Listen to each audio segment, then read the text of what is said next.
Ben, on va faire un peu de gymnastique du cerveau. Comme je dis toujours, il faut faire un peu de gymnastique. Hein.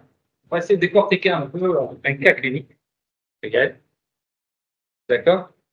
D'un patient hospitalisé en réanimation qui aura besoin d'une épuration extrarénale confuse.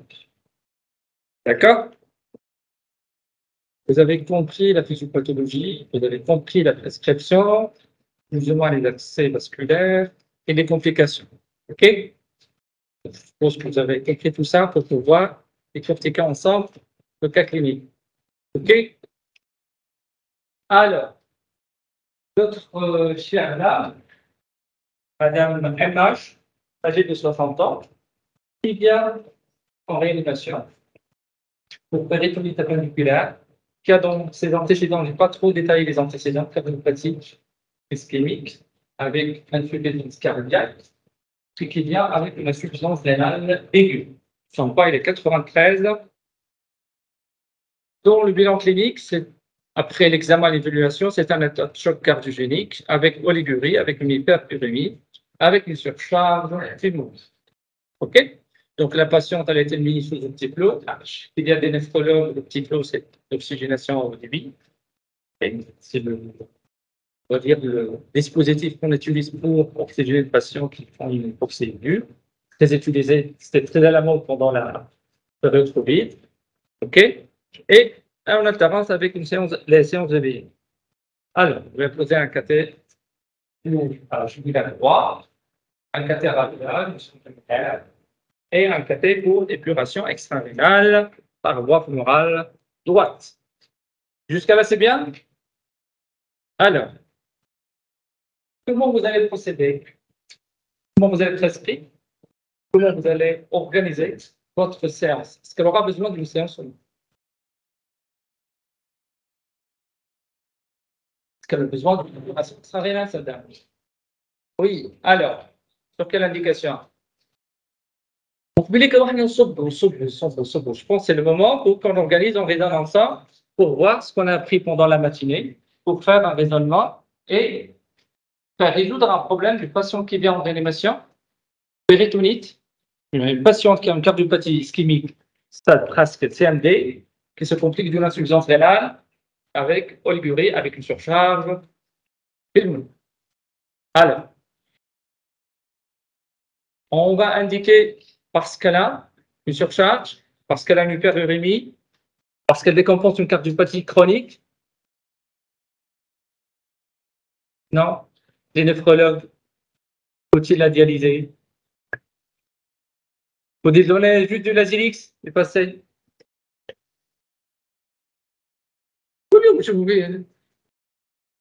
C'est très classique, péritonite, une mamie de 60 ans qui fait une péritonite, état de choc cardiogénique, insuffisance rénale aiguë. On vous appelle pendant la gare pour la proposer pour en dialyse. Pour une épuration, je dis, à dialyse. Une épuration. Vous acceptez ou non de la faire? Oui. Oui. Pourquoi vous acceptez donc? Surcharge, acidose, hyperurémie, hyperkaliémie.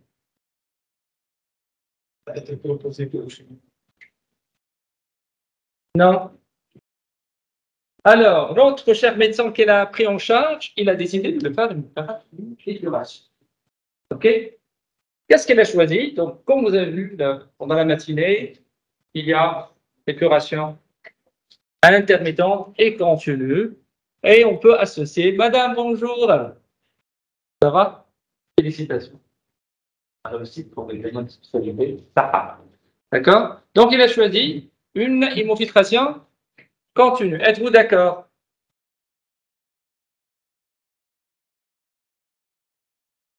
Pour faire une séance de dialyse. شاف وقتي شويه عايشه رانيا شاف وقتي شويه عايش في البريزونطاسيون. Ah oui, je n'ai pas fait attention. Alors, faut-il faire une hémodiafiltration? Hémofiltration continue ou carrément en séance de dialyse? Hémodiaf? Qui dit hémodiaf? Qui dit hémofiltration? Oups. Pourquoi immédiat? J'ai dit hémofiltration continue, c'est VVH. L'autre, c'est CVHD. Hémodiafiltration. Hein? Pourquoi hémofiltration continue et pas hémodiafiltration? C'est la question des débats actuels. En plus, les auteurs disent peut-être à l'hémofiltration, en comparant les techniques sur une large série, il n'y a pas, on va dire, des avantages par rapport à l'infiltration continue, par rapport surtout les malades et la stabilité hémodynamique et matière d'efficacité après. Alors, d'une façon très schématique, je pense que vous avez vu tout ça. Donc, on a un phénomène passif, un phénomène actif. D'accord? Donc, l'infiltration continue. Voilà, ça c'est le fil. Donc, on a l'infiltration continue et là, la dialyse, il faut associer de façon très très schématique. Je pense qu'il ne faut pas trop compliqué. Il y a une technique de dialyse associée à une filtration continue, un phénomène passif, un phénomène actif. Donc, transfert convectif et un transfert diffus passif. C'est simple jusqu'à là. Je pense que vous avez tout compris le principe de l'hémofiltration et l'épuration, qu'elle soit passive ou active. Alors, donc il a décidé, il y a parmi vous qui a décidé de faire une filtration continue, peut-être argumentée par l'instabilité de la patiente, les risques, d'accord, la cardiopathie, la CND, probable, donc il faut mieux peut-être commencer doucement. D'accord? Donc Notre-Dame, il y a un touch cardiogénique avec insuffisance rénale aiguë, OAP, avec hyperrénine. D'accord. Quels sont les objectifs de cette séance? Néphro et anesthésie réelle. Allez. Néphro, anesthésie réelle. Faut-il épurer, faut-il dépléter? Les deux? D'accord. Bien. Donc, la déplétion consiste à un prélèvement. Oui ou non? Donc, c'est surtout peut-être perphédrique rapide, chez cette patiente. Parce qu'elle est en surcharge avec insuffisance rénale chez un patient qui a une dysfonction cardiaque. OK? Mais surtout, une surveillance très, très, très serrée pendant le démarrage pour l'instabilité hémodynamique. OK? Épuratif, pourquoi?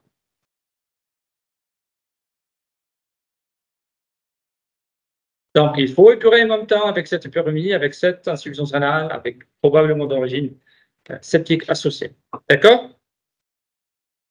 Alors, pour résumer, la clairance par cette technique de démonstration, là, j'ai mis un petit peu la prescription qui a été faite. Donc, on aura quoi à fixer pendant cette séance, si on a choisi de faire une administration continue. Donc, parce que là, quelque chose de pratique. Vous êtes devant la malade, devant la machine, il faut faire une prescription. Vous avez choisi. Donc, 1 débit 100. Deuxième, UF. Troisième, quatrième.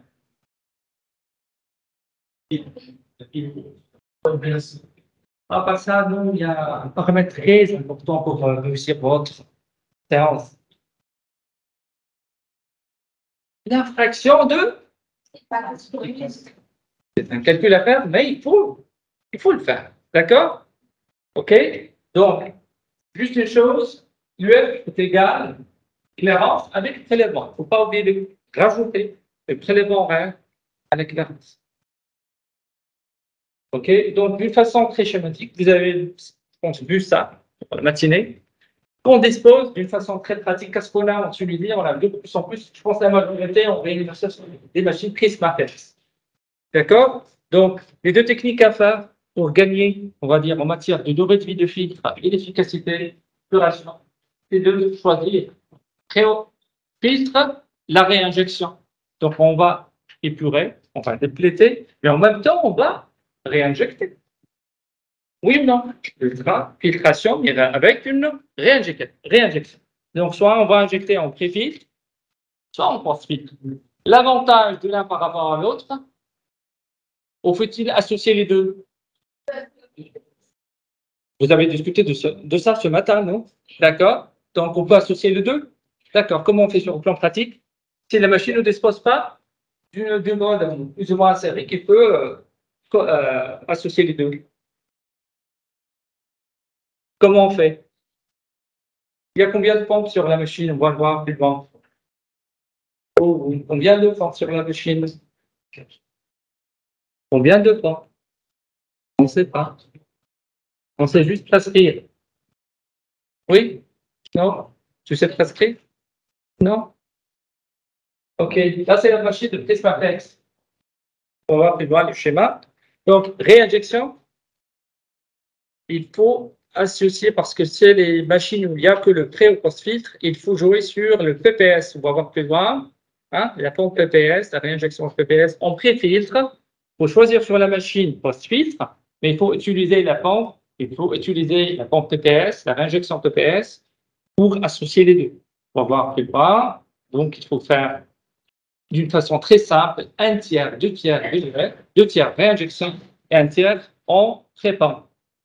Pour améliorer, un, on peut faire l'épuration, et deux, en pré-filtre, donc on va garantir, entre guillemets, garantir une durée de vie de filtre plus importante et moins de problèmes de phonatage, moins de problèmes de thrombose. N'est-ce pas, Moustapha? Oui. Alors, la machine, le mode asservi, il y a une sécurité dans la machine, c'est-à-dire même en cas d'arrêt, du changement de poche, il y a toujours une sécurité, c'est-à-dire il n'y a que la pompe qui tourne pour ne pas faire thromboser le filtre. Okay. Elle vous demande de changer la poche, mais toujours, il y aura plus d'échange, il y aura juste une pompe qui tourne pour garantir au moins la durée du filtre. Alors, quel réglage pour la déplétion? Quel réglage pour la déplétion? Donc là,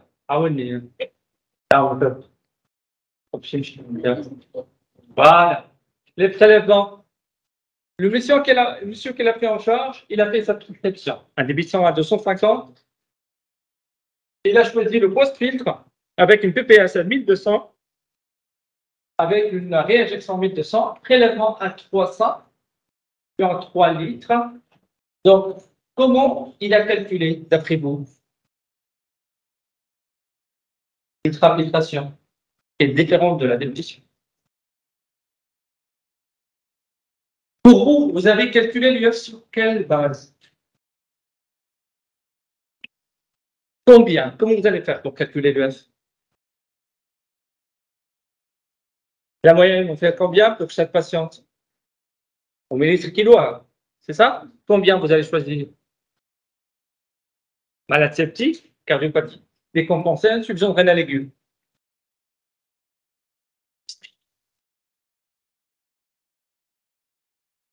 Pour faire mobiliser vos connaissances de la matinée.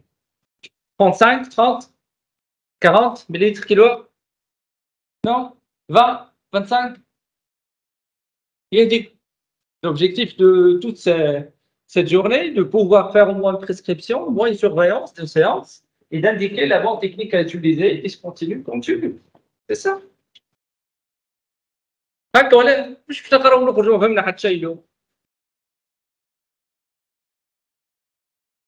Alors, il a choisi 35 millilitres kilo. OK? OK? OK? J'ai dit, elle pèse 93 kilos. Regardez, il a combien? Regardez, nos effluents, c'est 36, il a calculé la machine. C'est écrit. 36, à peu près 35 millilitres. OK? Si vous allez faire, comment vous allez faire? Réinjection, pré et post. C'est à peu près 3 litres. Avec le prélèvement, 3 litres, 300. Oui ou non? Il faut le multiplier par le poids. Ça va être à peu près dans les 35 millilitres. OK? Comme on a dit l'UF, c'est la clarence plus prélèvement. Oui? Différence plus prélèvement. C'est à peu près là, il a prélevé 3 litres à 300 millilitres avec 3 litres de Clarence. Donc 3 litres 300 divisé par 93, il a fait 35 millilitres kilowatt à peu près. OK? Donc, il a fait une définition avec l'ultrafiltration à 35. La réinjection, comme j'ai dit, il faut injecter en pré-filtre et en post-filtre. OK? Donc, de façon classique, un tiers dans la pompe PPS. Vous allez trouver, on va dire, cette plateforme sur la machine.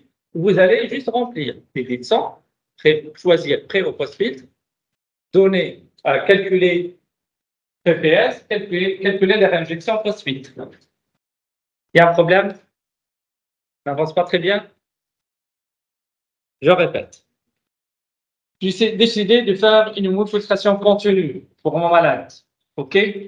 Il faut choisir sur la machine avant tout calcul. Je vais faire une réinjection post-filtre au pré-filtre. OK? J'ai choisi le post-filtre. Après, je dois calculer millilitres kilo-heure. Donc, la moyenne dans ce cas-là, 30 à 35 millilitres. OK? J'ai fait tout le calcul de l'EF avec le prélèvement diséré. Je fais quoi? J'ai fait 35 millilitres, 300. Partant sur un poids de 100 kg, 3 litres, 500. OK? Je divise par quoi? Sur 3. Donc, les 2 tiers réinjection et 1 tiers PPS. 2 tiers réinjection à remplir sur la machine, 2 tiers. La vraie réinjection. Mais nous, on va tricher un peu avec la machine et utiliser la pompe PPS comme injection pré-filtre pour augmenter la durée de vie du filtre. OK? Il faut comprendre ça. C'est très important en réanimation. Il faut essayer de faire le pré et le post-filtre. OK?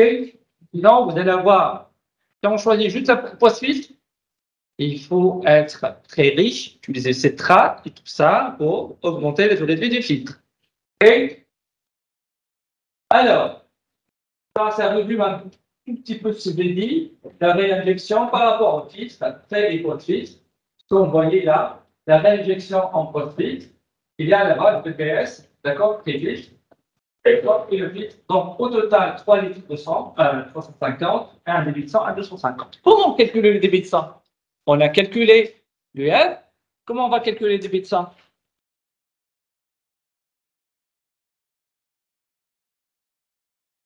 Très bien, en fonction de l'objectif de fraction de filtration. OK? Moyenne de 25%. Donc, mettons un objectif de fraction de filtration. On va calculer notre débit de sang. On va voir plus loin comment on démarre avec la machine pour garantir un démarrage adéquat et adapté au malade.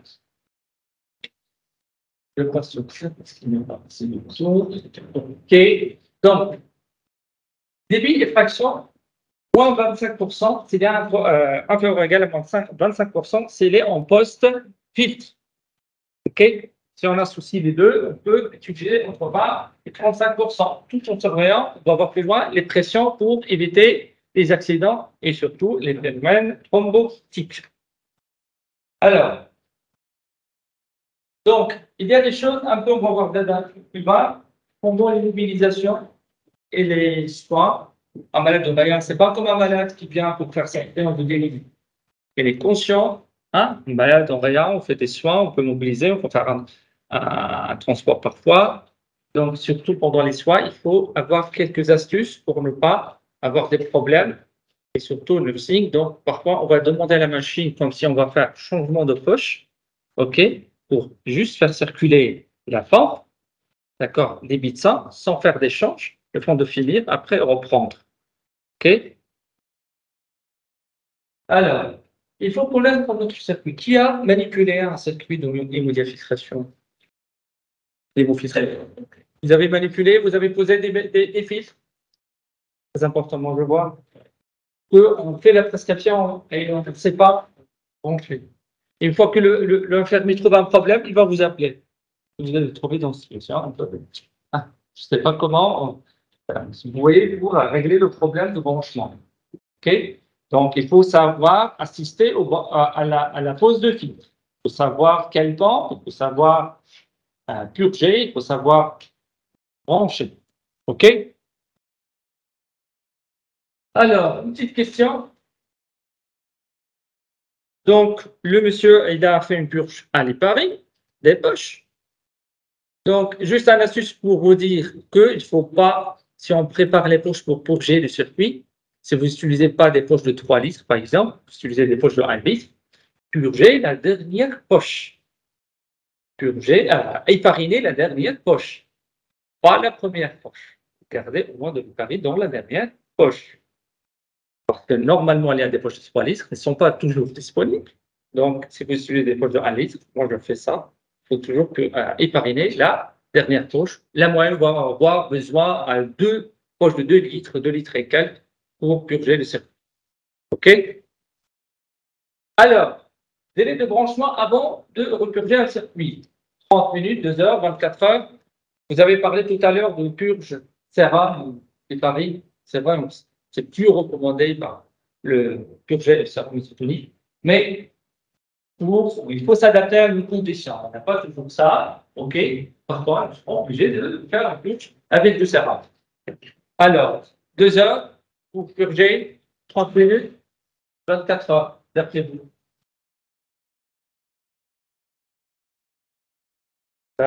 Mais à vous, 2 heures. 2 heures pour repurger le circuit si on aura besoin. Et stabilité poche reconstituée, à peu près. On cherche les poches, donc il faut faire mélanger les poches. D'accord? Qui fait, je trouve la bouche, OK? Alors, stabilité, après avoir mélangé la poche, pas de chocolat. C'est un signe. Une semaine, 24 heures. OK? 24 heures. Il y a un changement de concentration pour changer les poches. Il ne faut pas oublier qu'il faut toujours avoir un bilan ionique, un bilan phosphocalcique pour voir, parce que les poches sont supplémentées, il faut faire attention pour ne pas aggraver déjà un problème ionique. Alors, comme j'ai dit, il y a 5 pompes, ça c'est clair. Il y a une pompe dialysale, réinjection, PPS, temps et en jaune. En jaune, c'est quoi? Oula! Je m'en D'accord. OK. Ce que j'appelle un service libre pour parler de la service, ça m'a ça. Et ben ouais, là. OK? C'est ça. C'est une poche. OK? Donc, vous avez fait d'abord pour la lecture de filtre et tout ça.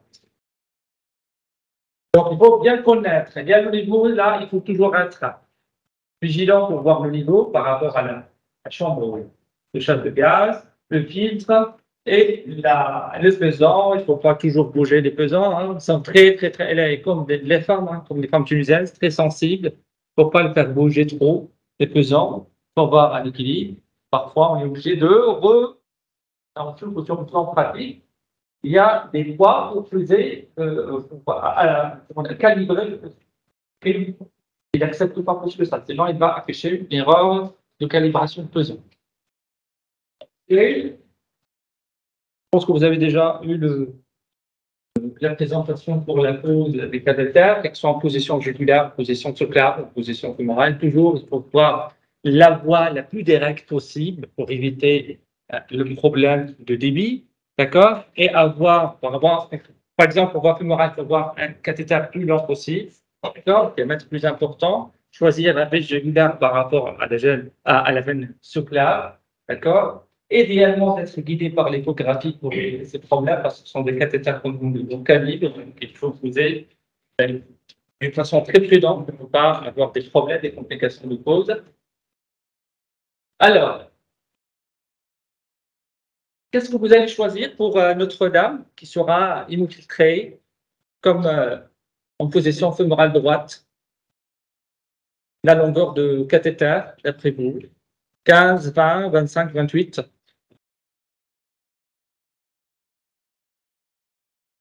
On dispose la moyenne de 15 avant, et on a le 25. 25? 25. Oui, 25. OK? Idéalement 25 en position fémorale. OK? Donc, en position jugulaire, la position, il faut qu'elle soit entre la jugulaire et l'oreillette. C'est la position idéale de cathéter. D'accord? Donc, en fémoral, c'est 25 à 28. Et en jugulaire, c'est 15 à 20. OK? Et en jugulaire gauche, plus lent. Le trajet est plus lent. Mais idéalement, choisir le jugulaire droit. Ça s'appelle jugulaire droite parce que tu vois qui est la plus chère. Okay?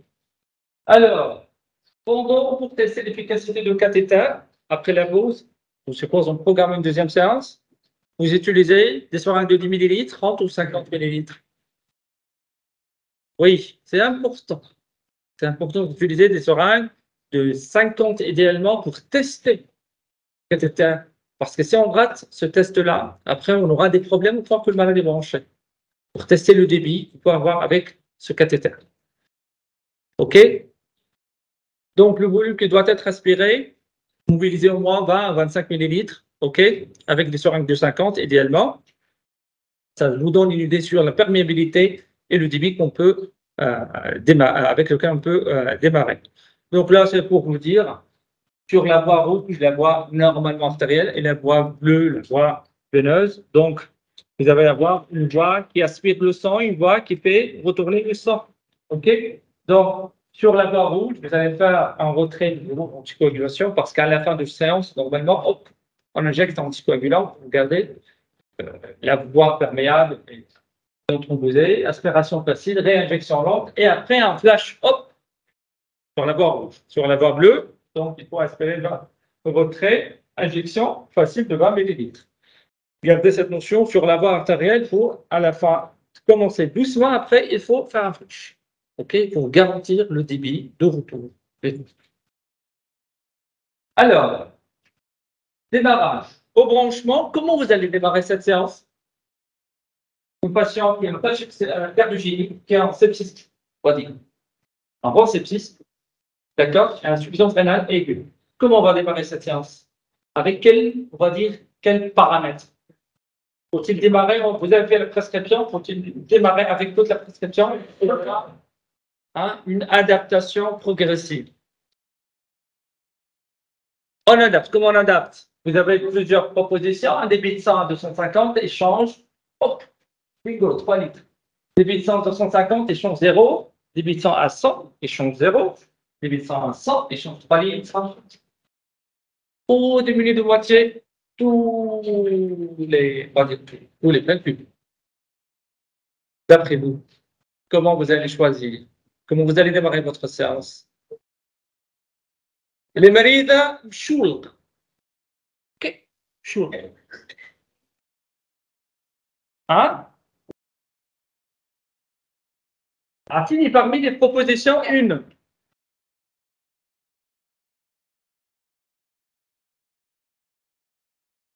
Yusra, laquelle? La troisième. Donc la troisième, sans échange. Sans échange. OK? Pourquoi tout ça? Il faut toujours démarrer la plupart du temps adapté au malade. Pas toujours adapté au malade. Donc un débit de sang qui n'est pas important. Évitez les échanges au début. Après, vous allez augmenter progressivement les fractions. Donc, démarrer avec une fraction surtout à 25%, OK? Comme on a dit, qu'elles sont pré-opératives. Donc, voilà une image qui montre le plan de démarrage. Donc, vous allez 100 ml avec prépompe 0. Il y a la réinjection 0 et prélèvement 0. OK? Et surtout, il y a une remarque à dire, c'est entrée et retour, presque la même chose. Presque les mêmes pressions. OK?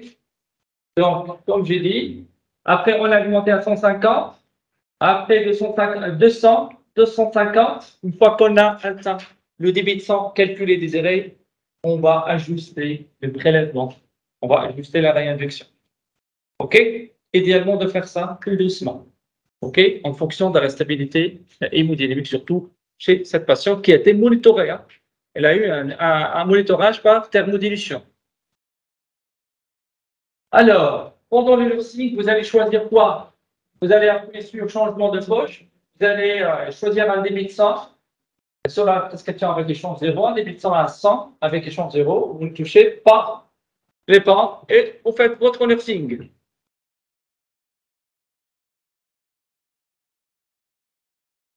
C'est difficile. C'est difficile. Hein.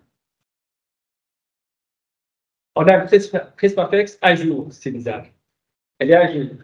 Le soft a été mis à jour. Ouais, parce que ce n'est pas toujours évident de mettre demander un changement de poche. Je l'ai dit tout à l'heure. Nursing, je demande, il faut tricher avec la machine et demander changement de poche pour que la pompe tourne à 100. Juste sans échange. OK? Donc, appuyez sur changement de poche, et 100 à 100, échange 0. Faire le nursing rapidement, hop, on prendra la position, on prendra les paramètres. OK? Alors, quelques notions qu'il faut les connaître. Hein, je vais aller rapidement, les amis. D'accord? Quelques pressions qu'il faut les connaître, c'est très important. D'accord? Sur la machine, parce que la gestion, il n'y a pas que les alarmes. C'est un tout. Il faut savoir gérer toute une séance, les complications, les alarmes. OK? Et surtout notre rôle d'anticiper les complications. OK. Alors, la pression d'entrée. C'est quoi? La pression mesurée entre le côté artériel du cathéter et la pompe sang. OK? La pression de retour, c'est la pression mesurée entre la sortie de l'hémofiltre et le côté veineux du cathéter. OK? Vous imaginez. La pression filtre. Là, ça commence. C'est la pression mesurée entre la pompe de sang et l'entrée de l'hémofiltre. Vous situez là, par rapport au schéma. Et la pression de filtration mesurée entre la sortie du filtre ou dialysa et la pompe, comme on l'a vu tout à l'heure, la pompe jaune. La pression sur tout ça qu'il faut surveiller, le pansement campanaire, la PTM, c'est un calcul fait par la machine hein, au niveau des fibres de filtre, la pression exercée sur la membrane du filtre pour permettre la filtration du sang à l'intérieur des fibres vers le secteur intrafiltrat et la perte de charge calculée par la machine indique la résistance à l'écoulement. Donc, une pression au niveau du filtre transmembranaire et l'autre, c'est une résistance, un écoulement de sang pendant le trajet de filtre. On se trouve un peu dans les définitions? OK. OK, ça résume un peu. Donc, par rapport au schéma, vous voyez, chaque pont a la pression, d'accord, résistance. Là, c'est bien le PTM élevé, on va voir plus loin, c'est le colmatage, coagulation, d'accord, et vous allez voir entrée-sortie, problème surtout de déplicature du cathéter. Là, je voulais vous schématiser un peu, on va dire, des problèmes. Si on a une alarme au niveau entrée au retour, il faut faire un raisonnement. Entrée-retour, c'est le cathéter. S'il a un problème PTA, perte de charge, c'est un problème au niveau du. C'est ça. OK? تنغز الماكينة مش ضايع. تعرف روحي ou je vais intervenir. OK? Ça, c'est très. On ne surveille pas trop ça, mais c'est très utile pour voir l'historique et l'évolution hein, des pressions et détecter au bon moment, anticiper le problème avant l'installation de ce problème. OK? Avoir toujours le réflexe de regarder un petit peu l'historique de tout ça. Alors, pour le colmatage des fibres, ça risque de devenir l'échange. Donc, comment on va faire, d'après vous? Bon, j'ai donné la réponse. C'est un colmatage de filtre.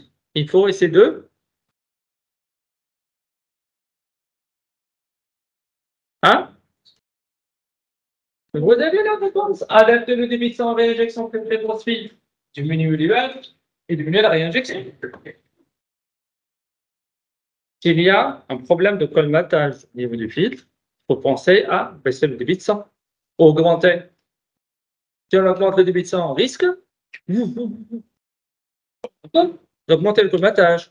Rincer le filtre, restituer, donc s'il y a une surélévation au-delà de combien? 300. Rinçage de filtre, c'est pas toujours la solution, mais avant de penser à respect, peut-être penser à faire un rinçage de filtre pour sauver le filtre et finir la séance. OK? Donc, c'est la perte de charge. Donc, s'il y a une variation de plus que 40 mm de mercure, attention les gens, il faut faire quelque chose, il faut anticiper et surtout, il faut rincer le filtre, d'accord, et adapter le débit d'anticoagulation et à surveiller. Idéalement, d'avoir un citrate pour éviter tout ce problème, mais on n'est pas aussi riche que ça pour avoir le citrate, donc il faut toujours avoir nos moyens pour éviter ce colmatage et ce thrombose de filtre. Alors, chez Notre-Dame, pendant la thérapie, alarme non pas l'arrêt. Vous voyez l'alarme? Ah, attention, entrée extrêmement négative. Ah, je vous donne toujours la surprise, l'infirmier qui vient, entrée extrêmement négative. Entrée, c'est quoi? Problème. Problème. Cathéter. Donc, il faut aller voir le cathéter. Coudé, position de la jambe, position parfois assise, pour remettre sur le dos. D'accord? Alors, contrôle simple, dysfonction simple de cathéter. Donc, il faut toujours mobiliser le patient, décubitus dorsale, corriger flécature, torsion, restriction. OK? Toujours réfléchir avec ce raisonnement. OK? Et surtout, on a ce réflexe, bypass. Continuer, bypass, continuer sans résoudre le vrai problème. Donc, en attendant de résoudre tout ça, baissez le débit de sang. OK? Gardez EF0, le temps de trouver le problème pour ne pas avoir un arrêt total. OK? Baissez à 100, gardez échange 0 et recherchez rapidement le problème. J'ai presque fini. Hein? Alors, surtout les pansements. Un pansement géant, d'accord? Et on ne sait pas qu'est-ce qu'il y a en dessous. Il faut toujours voir le pansement, voir le point de vue s'il y a un problème, d'accord? S'il y a une peau dure. OK? Alors, bon, le problème a été réglé, on a vérifié la position, on a réglé la position, un quart d'heure après, alarme rouge, pompe à l'arrêt. Retour extrêmement positif. Voilà, on est en train de traiter l'entrée, là c'est le retour. Alors, toujours, il faut regarder le cathéter. OK, on regarde le cathéter. Donc, c'est la position de patient. Et c'était un patient, la patiente est en train de tousser. D'accord? On va changer un peu de pression de retour. Alors, l'inversion des lignes, la fameuse. Hein, la fameuse, toujours. Il va faire quoi? Il va inverser des lignes. Ce n'est pas la solution. Peut-être à la dernière, on ne peut plus l'utiliser parce qu'on perd au niveau de la recirculation. On perd moins 20% sur la circulation, sur le débit. OK? Conseil, il ne faut pas le faire pour corriger le problème autrement. Donc, l'alarme de pression de retour a été corrigée et Notre-Dame a accepté d'avoir des légendes. 2 heures plus tard, entrée extrêmement négative. De nouveau. Alors, il est conseillé de restituer quand la PTM s'approche de 200, 300. 300. À 200, il faut faire quoi? Notre rôle, c'est ici. À 250 avant d'arriver à 300, notre rôle. مش نمشي ندور ونرجع نضرب déjà à 300. Surveillez ça pour ne pas arriver à 300. OK? Donc, oui, c'est 300. OK. Mais notre rôle, c'est d'anticiper. OK? Donc, quelle est l'origine probable du problème de colmatage rapide? Défaut d'anticoagulation, mauvaise manœuvre sur le cathéter, réglage UF. Ah, j'ai oublié de vous dire que le résident de gare a décidé d'augmenter le débit de pompe pour l'extrêmement négatif. Enfin, il dit, je vais augmenter la pompe, d'accord, de sang pour corriger ce problème. Hop, rapidement, il a eu ce problème de colmatage. Donc, d'après vous, c'était quoi le problème des défaut d'anticoagulation? Mauvaise manœuvre sur le cathéter, thrombose de filtre ou réglage UFQS. Hein? La réponse? Réglage inadapté, il a augmenté des bits de sang sans vérifier les autres. Donc, elle est tombée dans la fraction de filtration qui était, OK, donc revenir à thrombose rapide de cathéter, grasser si on veut, mais il faut faire peut-être restitution. Donc, protection de la perméabilité de cathéter, il faut faire des flèches saccadées pour manœuvre pour rincer, flèches saccadées et puis là, quelques, on va dire, globules présents n'ont pas d'importance. Manœuvre pour rincer le cathéter. Flash? Non? Alors, quelle manœuvre il faut faire? Ah, je n'ai pas mis la réponse. C'est flèche saccadée, puis lent et clampé. Flèche saccadée, puis lent et clampé. Là, on va commencer la restitution. C'est quoi le verrou? Vous avez vu ça? Si on a décidé de restituer en fin de séance, il faut toujours purger et garder un anticoagulant dans le cathéter. OK? C'est ce qu'on appelle purger. Je vais faire ça rapidement. Là, c'est pour résumer un peu les complications. Ah, le titre, je suis quelqu'un. Donc, plus ou moins, un tableau qui résume un petit peu les complications. Voilà. Ça résume un peu ce qu'on a dit comme problème, surtout, de la gestion, à part le branchement, à part la pose de cathéter et tout ça, comment on doit plus ou moins adapter nos gestes en fonction des ANA et des complications constatées pendant la séance. Donc, si vous avez une question d'entrée qui est normalement 350 jusqu'à 350, c'est les moins de 150, donc probablement c'est un obstacle sur la voie artérielle du cathéter. Trou dur mécanique, orifice plaqué sur la paroi vasculaire ou thrombose. OK? Donc, comment on va procéder? Repositionnement, levée d'obstacle. Si le malade, parfois, vous avez déplété énormément, donc ça peut être une hypovolémie, donc tellement de pression. Donc, on va dire collaber la voie d'entrée et changer le cathéter si vraiment il y a un thrombose ou bien un problème de cathéter. S'il y a une pression de retour, la pression de retour, jusqu'à 50, jusqu'à 150, pathologique, c'est au-delà de 150, extrêmement positif. Donc, obstacle sur la voie veineuse, peau dure, thrombose, repositionnement et changement de cathéter, c'est nécessaire. Et s'il y a une pression de filtre et perte de charge, et normalement entre 100 et 250, anomalie s'il est au-delà de 250, anticiper la restitution avant des valeurs sérieuses.